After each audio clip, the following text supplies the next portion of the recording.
Praise the lord. ದೇವರ ನಾಮಕ್ಕೆ ಮಹಿಮೆ ಉಂಟಾಗಲಿ. ಈ ಸಮಯದಲ್ಲಿ ನಾವು ಒಂದು ವಾಕ್ಯನ ಓದಿಕೊಳ್ಳೋಣ. ಜ್ಞಾನೋಕ್ತಿ 10ನೇ ಅಧ್ಯಾಯ 22ನೇ ವಚನ. ಯೆಹೋವನ ಆಶೀರ್ವಾದವು ಭಾಗ್ಯದಾಯಕವು, ಅದು ವ್ಯಸನವನ್ನು ಸೇರಿಸದು. ಹಾಲೆಲೂಯ. ದೇವ ಜನರೇ, ಈ ವಾಕ್ಯ ಹೇಳುತ್ತೆ, ಯೆಹೋವನ ಆಶೀರ್ವಾದ ಭಾಗ್ಯದಾಯಕವು, ಅದು ವ್ಯಸನವನ್ನು ಸೇರಿಸುವುದಿಲ್ಲ. ದೇವರಿಗೆ ಮಹಿಮೆ ಉಂಟಾಗಲಿ. ದೇವರು ಕೊಡುವ ಆಶೀರ್ವಾದ ಭಾಗ್ಯದಾಯಕವು. ಅಂದರೆ ಈ ಲೋಕದಲ್ಲಿ ಎರಡು ವಿಧವಾದ ಆಶೀರ್ವಾದಗಳು ಉಂಟು. ಒಂದು ದೇವರು ಕೊಡುವ ಆಶೀರ್ವಾದ, ಮತ್ತೊಂದು ಸೈತಾನನು ಕೊಡುವಂಥ ಆಶೀರ್ವಾದ. ಇದೇನಪ್ಪ ಇದು? ದೇವ್ರ ತಾನೇ ಆಶೀರ್ವಾದ ಕೊಡ್ತಾರೆ, ಸೈತಾನ ಅದು ಹೇಗೆ ಆಶೀರ್ವಾದ ಕೊಡ್ತಾನೆ ಅಂದು ಯೋಚಿಸ್ತಾ ಇದ್ದೀರಾ? ಹಾಲೆಲೂಯ. ಯೇಸು ಸ್ವಾಮಿ 40 ದಿನ ಉಪವಾಸ ಮಾಡುವಾಗೆ ಸೈತಾನ್ ಬಂದು ಯೇಸುಗೆ ಏನು ಹೇಳ್ತಾನಂದರೆ, ಈ ಎಲ್ಲ ರಾಜ್ಯ, ಈ ಎಲ್ಲ ವೈಭವಗಳನ್ನು ನೋಡು, ಇದೆಲ್ಲ ನನಗೆ ಕೊಡಲ್ಪಟ್ಟಿದೆ, ನಾನು ಇಷ್ಟ ಬಂದವರಿಗೆ ಇದನ್ನು ಕೊಡುತ್ತೇನೆ, ನನಗೆ ಅಡ್ಡ ಬೀಳೋರಿಗೆ ನಾನು ಇದನ್ನು ಕೊಡುತ್ತೇನೆ ಎಂದು ಸೈತಾನು ಮತ್ತಾಯ ಸುವಾರ್ತೆ, ಮಾರ್ಕು ಸುವಾರ್ತೆ, ಲೂಕ ಸುವಾರ್ತೆಯಲ್ಲಿ ಈ ರೀತಿಯಾಗಿ ವಾಕ್ಯಗಳಲ್ಲಿ ಯೇಸು ಉಪವಾಸ ಮಾಡೋಕೆ ಅಲ್ಲಿ ಬರೆಯಲ್ಪಟ್ಟಿರೋದನ್ನು ನಾವು ಓದಿದ್ದೇವೆ, ನೋಡ್ತೇವೆ. ಹಾಲೆಲೂಯ. ದೇವರು ಕೊಡೋ ಆಶೀರ್ವಾದ ಉಂಟು. ದೇವರಿಂದ ಬರುವಂಥ ಆಶೀರ್ವಾದ ನೀತಿಯಾಗಿ, ನ್ಯಾಯವಾಗಿ, ಸತ್ಯದಿಂದ, ನೇರವಾಗಿ, ಒಂದು ಪ್ರಾಯಸದಿಂದ, ಒಂದು ಒಳ್ಳೆ ರೀತಿಯಾಗಿ ಕಷ್ಟಪಟ್ಟು ದುಡಿಯಬೇಕು.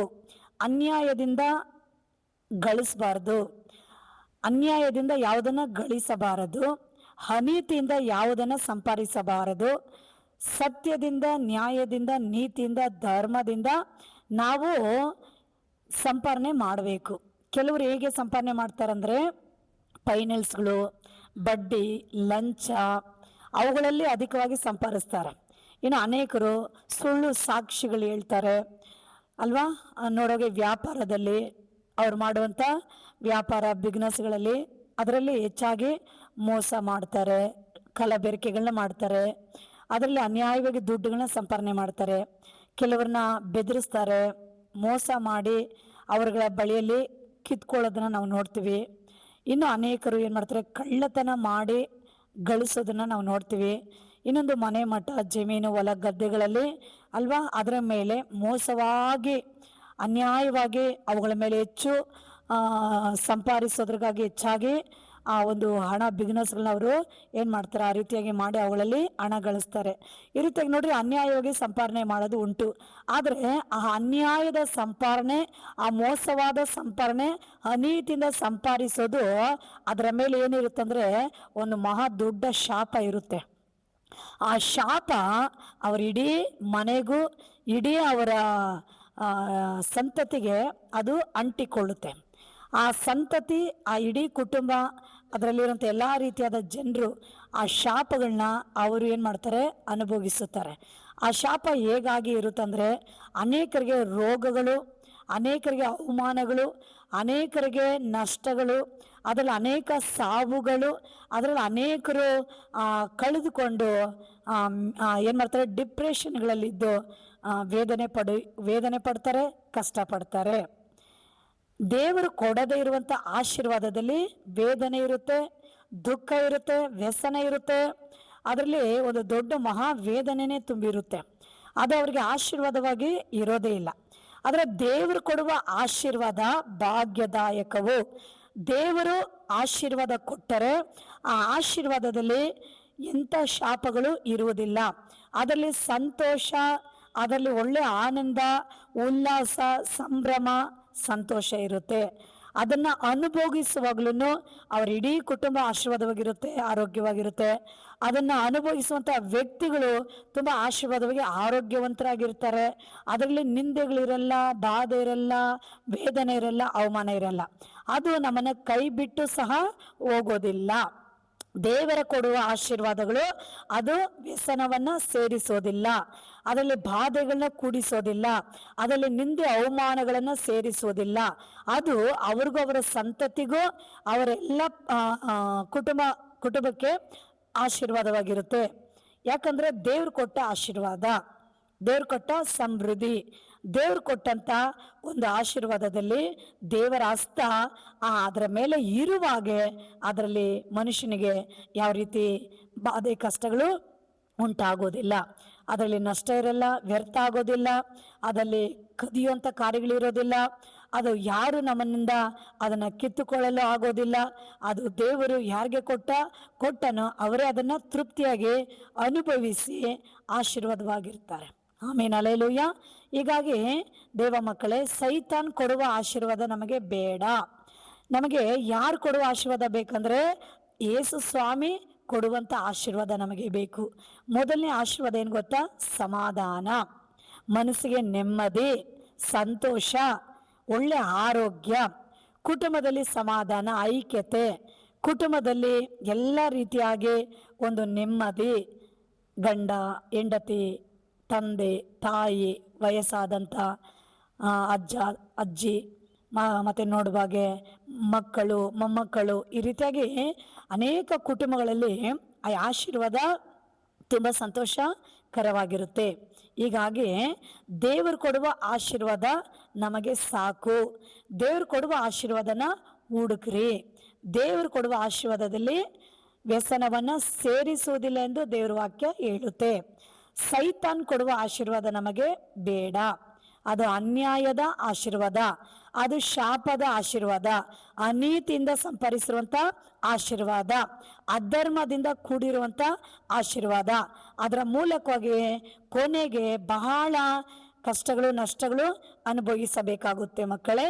ಹೀಗಾಗಿ ಇವತ್ತು ನೋಡ್ರಿ, ನಿಮ್ಮ ಜೀವಿತದಲ್ಲಿ ನೀವು ಆಶೀರ್ವದಿಸಲ್ಪಟ್ಟಿದ್ದೀರಾ, ನಿಮ್ಮ ಕುಟುಂಬಗಳಲ್ಲಿ ಆಶೀರ್ವದಿಸಲ್ಪಟ್ಟಿದ್ದೀರಾ, ನಿಮ್ಮ ವ್ಯಾಪಾರಗಳಲ್ಲಿ ಬಿಸ್ನೆಸ್ಸಲ್ಲಿ ಆಶೀರ್ವದಿಸಲ್ಪಟ್ಟಿದ್ದೀರಾ, ನೀವು ಮಾಡೋ ಕೆಲಸ ಕಾರ್ಯಗಳಲ್ಲಿ ಆಶೀರ್ವದಿಸಲ್ಪಟ್ಟಿದ್ದೀರಾ.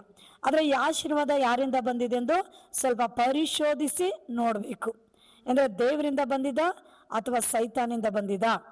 ದೇವರಿಂದ ಹೇಗೆ ಆಶೀರ್ವಾದ ಅಂದರೆ, ನಾವು ದೇವರಿಗೆ ಭಯಪಟ್ಟು ಅವನ್ನ ನಂಬಿ ಪ್ರೀತಿಸಿ ಅವರ ಆಲೋಚನೆಗಳಿಗೆ, ಅವರ ಮಾರ್ಗಗಳಿಗೆ, ಅವರ ವೇದ ವಾಕ್ಯಗಳಿಗೆ ವಿಧೇಯರಾಗಿ ನಾವು ಪರಿಶುದ್ಧವಾಗಿ ನಾವು ಜೀವಿಸುವಾಗೆ ಅಂಥವರ ಜೀವಿತದಲ್ಲಿ ದೇವರು ಮೂಲಕವಾಗಿ ಬರುವಂಥ ಆಶೀರ್ವಾದಗಳು ಉಂಟು. ಇನ್ನು ಅನೇಕರು ದೇವರನ್ನ ನಂಬದೆ, ದೇವರನ್ನ ಪ್ರೀತಿಸದೆ, ದೇವರಿಗೆ ಸಮಯ ಕೊಡದೆ, ದೇವರ ಆಲೋಚನೆ ಕೇಳದೆ, ದೇವರ ಕಟ್ಟಳೆಗಳನ್ನು ಕೈಗೊಳ್ಳದೆ ಅಲ್ವಾ, ಸುಮ್ಗೆ ಏಸು ಏಸು ಅಂತಾರೆ, ದೇವರೇ ದೇವರೇ ಅಂತಾರೆ. ಆದರೆ ಅವರೇನು ಮಾಡ್ತಾರೆ? ದೇವರ ಮಾರ್ಗಗಳನ್ನ ಅನುಸರಿಸಲ್ಲ, ದೇವರ ಆಲೋಚನೆಗೆ ವಿಧೇಯರಾಗಲ್ಲ, ದೇವರ ಚಿತ್ತವನ್ನು ಮಾಡಲ್ಲ, ದೇವರ ಕಟ್ಟಳೆಗಳನ್ನು ಕೈಗೊಳ್ಳಲ್ಲ. ಇಷ್ಟ ಬಂದಂಗೆ ಸಭೆಗೆ ಬರ್ತಾರೆ, ಪ್ರಾರ್ಥನೆ ಮಾಡ್ತಾರೆ, ವಾಕ್ಯ ಕೇಳ್ತಾರೆ, ಹೋಗ್ತಾರೆ. ಆದರೆ ಹೊರಗಡೆ ಹೋಗುವಾಗೆ ಅವರ ಜೀವಿತ, ಅವರ ನಡತೆ ಲೌಕಿಕವಾಗಿ ಪ್ರಾಪಂಚಿಕವಾಗಿ ಒಂದು ಮೋಸಕರವಾದ ರೀತಿಯಲ್ಲಿ ಇರ್ತವೆ. ಆಗ ಅವರ ಜೀವಿತಗಳಲ್ಲಿ ಬಂದಿರೋ ಆಶೀರ್ವಾದಗಳು ಯಾರಿಂದ ಬಂತು, ಹೇಗೆ ಬಂತಂದರೆ ಅದು ಖಂಡಿತವಾಗಿ ಯೇಸು ಸ್ವಾಮಿ ಕೊಟ್ಟಿರುವ ಆಶೀರ್ವಾದ ಅಲ್ಲವೇ ಅಲ್ಲ. ಅದು ಸೈತಾನಿಂದ ಬಂದ ಆಶೀರ್ವಾದ. ಸೈತಾನ್ ಏನು ಮಾಡ್ತಾನೆ? ಒಂದು ಸ್ವಲ್ಪ ದಿನಕ್ಕೆ ಅವರಿಗೆ ಚೆನ್ನಾಗಿ ಇಟ್ಟುಕೊಳ್ಳುವ ರೀತಿಯಲ್ಲಿ ಅವನ್ನ ನೈಸ್ ಮಾಡಿ ಅಲ್ವಾ ಅವ್ರನ್ನ ಆಶೀರ್ವದಿಸ್ತಾನೆ. ಹೇಗಂದ್ರೆ, ನೀನು ವಾಕ್ಯವನ್ನು ಕೈಗೊಳ್ಬೇಡ, ವಾಕ್ಯ ಕೇಳು, ವಾಕ್ಯ ಕೈಗೊಳ್ಬೇಡ, ಪ್ರಾರ್ಥನೆ ಮಾಡು, ನಿನ್ನ ಪ್ರಾರ್ಥನೆ ಪರಿಶುದ್ಧವಾಗಿರಬಾರ್ದು, ಸಭೆಗೆ ಹೋಗು, ಆದರೆ ಆ ಸಭೆಯಲ್ಲಿರುವಂಥ ಎಲ್ಲ ಕಾರ್ಯಗಳಿಗೂ ವಿಧೇಯರಾಗಬಾರ್ದು. ಯೇಸು ಅಂತ ಹೇಳ್ರಿ, ಆದರೆ ಯೇಸು ಮಾತನ್ನ ನೀವು ಕೇಳಬಾರ್ದು. ಆರಾಧನೆ ಮಾಡ್ರಿ, ಆದರೆ ಆರಾಧನೆಯಲ್ಲಿ ನಿಮ್ಮ ಭಕ್ತಿ ಹೇಗಿರಬೇಕು? ನಿಮ್ಮ ಮಾನಸಿಕವಾಗಿ ಮಾಂಸದ ಜ್ಞಾನ, ಮಾಂಸದ ಆಲೋಚನೆ, ನಿಮ್ಮ ನಡತೆ ನುಡಿಗಳಲ್ಲಿ ಅವಿದ್ಯತೆ, ಈ ರೀತಿಯಾಗಿ ನೀವು ಮಾಡ್ಬೋದು. ಆದರೆ ಪೂರ್ಣವಾಗಿ ದೇವರ ಕಾರ್ಯಗಳಲ್ಲಿ ವಿಧೇಯರಾಗಿರಬಾರದು. ಸೈತಾನ ಹಾಗೆ ಕೆಲವ್ರನ್ನ ಬಿಟ್ಟಾಕ್ತಾನೆ. ಅಂಥವರು ಮೇಲ್ ರೀತಿಯಾಗಿ ಕ್ರಿಸ್ತನಲ್ಲಿ ಜೀವಿಸ್ತಾ ಇರ್ತಾರೆ. ಆದರೆ ಅವರು ಆ ರೀತಿಯಾಗಿ ಹೊರಗಡೆ ಹೋಗಿ ಜೀವಿಸುವಾಗೆ ಅವರಿಗೆ ಖಂಡಿತವಾಗಿ ಆಶೀರ್ವಾದ ಸೈತಾನಿಂದ ಬರುತ್ತೆ. ಅದು ಸೈತಾನಿಂದ ಬರೋ ಆಶೀರ್ವಾದ ಒಂದು ಸ್ವಲ್ಪ ದಿನ ಅವರು ಅನುಭವಿಸ್ತಾರೆ, ಆದರೆ ದೇವರೇ ಕೊಟ್ಟಿದ್ದು ಅಂದ್ಕೊಳ್ತಾರೆ, ಆದರೆ ದೇವ್ರು ಕೊಟ್ಟಿರಲ್ಲ. ಅದು ಸೈತಾನಿಂದ ಬಂದಿರೋ ಆಶೀರ್ವಾದ. ಸ್ವಲ್ಪ ದಿನ ಚೆನ್ನಾಗಿರ್ತಾರೆ, ಆಮೇಲೆ ಆ ಆಶೀರ್ವಾದದಲ್ಲಿ ಅವರು ತುಂಬ ಕಷ್ಟಗಳು, ವೇದನೆ, ನಷ್ಟ, ಅವಮಾನ, ಶಾಪ, ಲಾಸ್ಟ್ಗೆ ರೋಗ, ಮರಣ, ಸೈತಾನ ಆತ್ಮಗಳನ್ನ ನಿತ್ಯ ನರಕಕ್ಕೆ ಕೇಳ್ಕೊಂಡು ಹೋಗ್ಬಿಡ್ತಾನೆ. ಆಮೇನ್, ಹಲ್ಲೆಲೂಯಾ. ಹೀಗಾಗಿ ಈ ಕೊನೆ ದಿನಗಳಲ್ಲಿ ಎರಡು ಆಶೀರ್ವಾದ ಉಂಟು. ಒಂದು ದೇವರಿಂದ ಬರೋದು, ಒಂದು ಸೈತಾನಿಂದ ಬರೋದು. ಯಾವ ಆಶೀರ್ವಾದ ಯಾರ ಮೂಲಕವಾಗಿ ಬಂದಿದೆ? ಇದು ಸೈತಾನ್ ಮೂಲಕವಾಗಿ ಬಂದಿದ, ಇಲ್ಲ ದೇವ್ರ ಮೂಲಕವಾಗಿ ಬಂದಿದೆ ಅಂದ್ರೆ ಪರಿಶೋಧಿಸಿರಿ. ಪರಿಶೋಧಿಸಿ ತಿಳ್ಕೊಂಡು ಸೈತಾನಿಂದ ಬಂದಿರೋ ಆಶೀರ್ವಾದಗಳನ್ನ ತ್ಯಜಿಸಿ ಅದನ್ನು ದೂರ ಮಾಡಿ ಬಿಡ್ರಿ. ದೇವರ ಕಡೆ ತಿರ್ಕೊಂಡು ದೇವ್ರ ಪಾದದಲ್ಲಿ ಕ್ಷಮೆ ಕೇಳಿ, ದೇವಾ ನೀನು ನನ್ನನ್ನು ಆಶೀರ್ವದಿಸು, ಸೈತಾನ್ ಕೊಡುವ ಆಶೀರ್ವಾದ ನನಗೆ ಬೇಡ ಸ್ವಾಮಿ, ನೀನು ನನ್ನನ್ನು ಆಶೀರ್ವದಿಸು, ನೀನು ನನ್ನನ್ನು ಅಭಿವೃದ್ಧಿಗೊಳಿಸು, ನಿನ್ನ ಕಟ್ಟಲೆ ಕೈಗೊಳ್ತೀನಿ, ನಿನಗೆ ವಿಧಿಯರಾಗಿ ನಾವು ಜೀವಿಸ್ತೀವಪ್ಪ ಅಂದ್ಬಿಟ್ಟು ದೇವ್ರ ಕಡೆ ತಿರ್ಕೊಂಡು ಕ್ಷಮೆ ಕೇಳಿ ಒಪ್ಪಿಸ್ಕೊಟ್ಟು ದೇವ್ರ ಸಮ್ಮುಖದಲ್ಲಿ ನಿಲ್ಲುವಾಗೆ ಕರ್ತನು ನಿಮ್ಮನ್ನು ಪ್ರೀತಿಸಿ ಅವರ ಒಳ್ಳೆ ಒಂದು ಆಶೀರ್ವಾದ ನಿಮ್ಮ ಜೀವಿತದಲ್ಲಿ ದಯಪಾಲಿಸಿ ಭೂಲೋಕದಲ್ಲಿ ನಿಮ್ಮನ್ನು ಆಶೀರ್ವಾದವಾಗಿಡ್ತಾರೆ, ನಿತ್ಯ ಪರಲೋಕದಲ್ಲಿ ನೀವು ಆಶೀರ್ವದಿಸಲ್ಪಡ್ತೀರಾ. ಈ ವಾಕ್ಯವನ್ನು ಕೇಳಿಕೊಂಡಿರುವಂಥ ಎಲ್ಲ ಪ್ರತಿಯೊಬ್ಬರು ಪರಿಶೋಧನೆ ಮಾಡ್ರಿ. ದೇವ್ರ ವಾಕ್ಯವನ್ನು ಇಟ್ಟು ಪರಿಶೋಧಿಸ್ರಿ. ನಿಮ್ಮ ಜೀವಿತಗಳು ಯಾವ ರೀತಿಯಲ್ಲಿ ಕರ್ತನಲ್ಲಿ ಇದೆ ಎಂದು ಅವುಗಳೆಲ್ಲ ಪರಿಶೋಧಿಸಿರಿ. ಪರಿಶೋಧಿಸಿ ಒಳ್ಳೆಯದನ್ನೇ ಮಾಡ್ರಿ, ಸಕಲ ವಿಧವಾದ ಕೆಟ್ಟತನಕ್ಕೆ ದೂರವಾಗಿರ್ರಿ. ದೇವರು ನಿಮ್ಮನ್ನು ಆಶೀರ್ವದಿಸಲಿ. ನಿಮಗಾಗಿ ನಾನು ಒಂದು ಸಣ್ಣ ಪ್ರಾರ್ಥನೆ ಮಾಡ್ತೀನಿ. ಎಲ್ಲ ಕಣ್ಮುಚ್ಚನ. ಅಪ್ಪ ತಂದೆ, ಈ ಒಳ್ಳೆ ಸಮಯದಲ್ಲಿ ಈ ವಾಕ್ಯವನ್ನು ಕೇಳಿಕೊಂಡಿರುವಂಥ ಎಲ್ಲ ಮಕ್ಕಳಿಗಾಗಿ ಪ್ರಾರ್ಥಿಸ್ತೇನಪ್ಪ. ಸಕಲ ವಿಧವಾದ ಕಾರ್ಯಗಳನ್ನು ಪರಿಶೋಧಿಸಿ ಒಳ್ಳೆಯದನ್ನು ಬಿಗಿಯಾಗಿ ಹಿಡಿದುಕೊಂಡು ಸಕಲ ವಿಧವಾದ ಕೆಟ್ಟತನಕ್ಕೆ ದೂರವಾಗಿರುವಾಗೆ ಇವರಿಗೆ ನೀನೇ ಆತ್ಮದ ಜ್ಞಾನವನ್ನು ಕೊಟ್ಟು, ಆತ್ಮದ ಆಲೋಚನೆಗಳನ್ನು ಕೊಟ್ಟು, ಪರಲೋಕದ ಭಾವವುಳ್ಳವರಾಗಿ ಎಲ್ಲವನ್ನು ಪರಿಶೋಧಿಸಿ ತಿಳಿದುಕೊಳ್ಳಲು ಪರಿಶುದ್ಧಾತ್ಮ ದೇವ ನೀನೆಲ್ಲರಿಗೂ ಅಂಥ ಜ್ಞಾನ ತಿಳುವಳಿಕೆಯನ್ನು ಕೊಟ್ಟು ಆಶೀರ್ವದಿಸಬೇಕಾಗಿ ನಿನ್ನ ಕರಗಳಲ್ಲಿ ಒಪ್ಪಿಸ್ಕೊಡ್ತೀನಿ. ಪ್ರಾರ್ಥನೆ ಕೇಳಾಗೆ ಮಾಡಿದ ಸ್ತೋತ್ರ. ಯೇಸು ನಾಮದಲ್ಲಿ ತಂದೆ, ಆಮೇನ್. ಈ ವಾಕ್ಯವನ್ನು ಕೇಳಿಕೊಂಡಿರುವಂಥ ಎಲ್ಲ ಜನರೇ ದೇವರು ನಿಮ್ಮನ್ನು ಆಶೀರ್ವದಿಸಲಿ.